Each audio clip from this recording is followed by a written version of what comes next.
Coucou tout le monde, alors pour ceux qui me rejoignent seulement, je suis Vanessa, j'ai 34 ans et je suis fibromyalgique, on me l'a diagnostiqué en 2017. Voilà, donc je fais des petites vidéos sur mes réflexions, sur mon quotidien et puis sur quelques petites astuces ou enfin en tout cas j'essaye de donner aussi un petit peu de bonne humeur quelquefois, voilà. Donc aujourd'hui par contre je vais parler des crises d'angoisse, ça c'est un peu moins positif, mais voilà. Donc les crises d'angoisse, moi j'y ai eu le droit vers 17-18 ans quand j'ai perdu quelqu'un de ma famille. Et voilà, j'ai perdu 15 kilos en 2 mois. Et ça a été très très difficile. Alors pourquoi j'ai perdu ce poids-là? C'est parce que en fait moi, quand je fais des crises d'angoisse, ben, je vais beaucoup aux toilettes. Voilà. Et du coup en fait je ne mangeais plus puisque ben, j'en avais marre d'aller aux toilettes, donc je me suis dit je mange plus. Voilà. Désolée pour l'intimité, mais c'est la réalité. Donc voilà pourquoi j'ai perdu autant de poids en si peu de temps. Et le problème avec les crises d'angoisse, c'est que j'ai l'impression que c'est toujours derrière tout le temps. Elles sont beaucoup moins présentes maintenant. Hein. Déjà, je sais pas pourquoi, mais j'essaye de faire un petit peu moins attention à tout ça. Et puis comment dire, j'essaie, c'est pas de gérer, mais à force, on essaye un petit peu de se connaître. C'est toujours compliqué quand même, hein, parce que ça arrive d'un coup d'un seul. Tu sais pas pourquoi ça se pointe à ce moment-là. Et puis, t'es plus vraiment toi à ce moment-là. Mais du coup, voilà. Avant, je ne savais pas du tout s'il fallait qu'on me parle ou au contraire, il fallait qu'on me laisse. Et je pense qu'en fait, c'était jamais pareil. Ça dépendait de quoi ça venait. Et en plus, alors ceux qui me parlent et me posent des questions, mais qu'est-ce qu'il y a, quoi tu penses, tout ça, eh bien je suis incapable de le dire, je ne sais pas. Je ne sais pas ce qui se passe à ce moment-là, c'est très bizarre. Je sens que je suis pas bien, il faut que je marche. Ça, je fais des tours, je marche tout le temps. Et puis voilà. Donc soit tu me parles, et puis je suis contente parce que du coup, c'est vrai qu'à ce moment-là, j'avais besoin un peu d'attention. Ou soit en fait il faut que tu m'ignores parce que si tu me parles tu me donnes trop d'attention, donc tu donnes trop d'attention à ma crise d'angoisse et du coup ça me fait encore plus flipper. C'est un petit peu compliqué tout ça.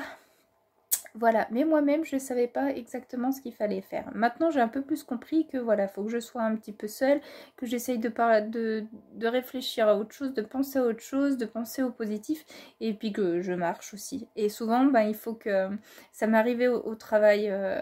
La dernière que j'ai faite, c'était au travail. Ça n'a pas duré longtemps, mais j'étais pas bien et j'ai cru que je devais partir. Et puis je me suis reprise et j'ai dit non, je viens travailler.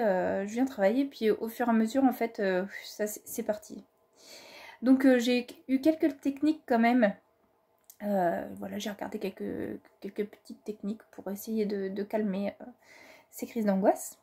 Donc voilà, les petites astuces que vous pouvez essayer de faire, c'est qu'au moment où vous voyez que vous partez un petit peu en vrille, il faut, alors vous moquez pas, mais il faut en fait que votre langue, elle soit au milieu de la bouche. C'est-à-dire qu'elle doit ni être collée en bas, ni être collée au palais. Donc voilà, vous faites comme ça. C'est dur. Mais du coup, je pense que la technique c'est fait pour que votre cerveau se concentre sur la langue, à essayer de ne pas le faire, que c'est pas si facile que ça, que ça touche rien. Et du coup, ça bloque cette crise d'angoisse.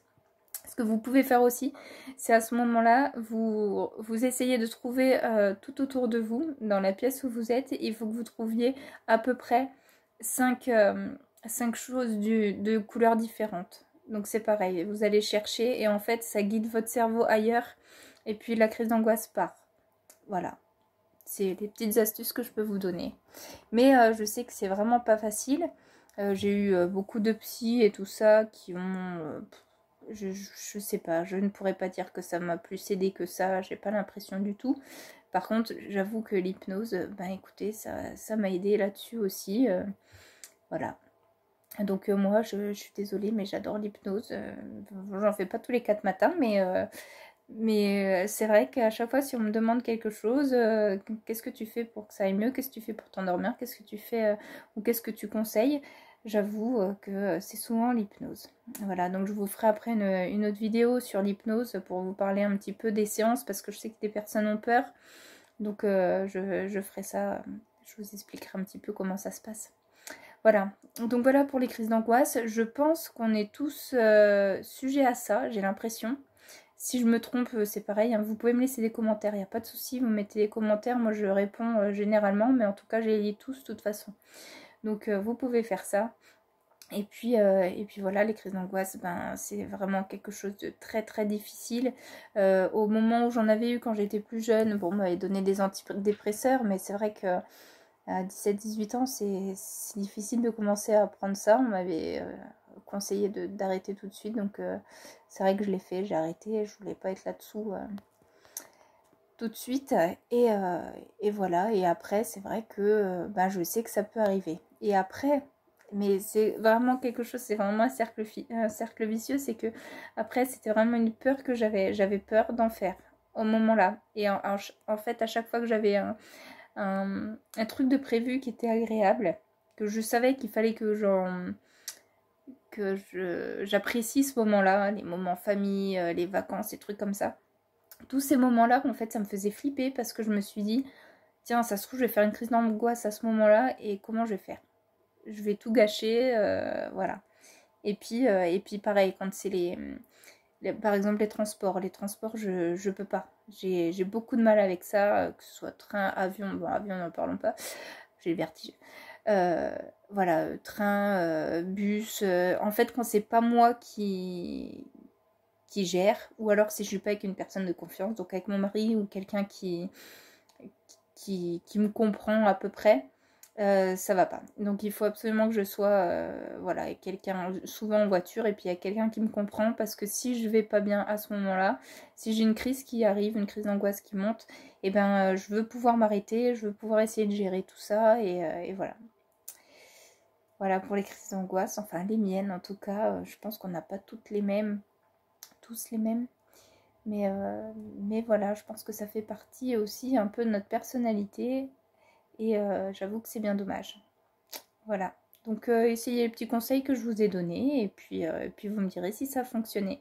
Voilà. Donc bon courage à tous. Vous pouvez vous abonner, vous le savez, en bas à droite. Ça vous coûte rien. Et ça nous fait juste une plus grande communauté. Voilà. Bisous à tout le monde. Ciao.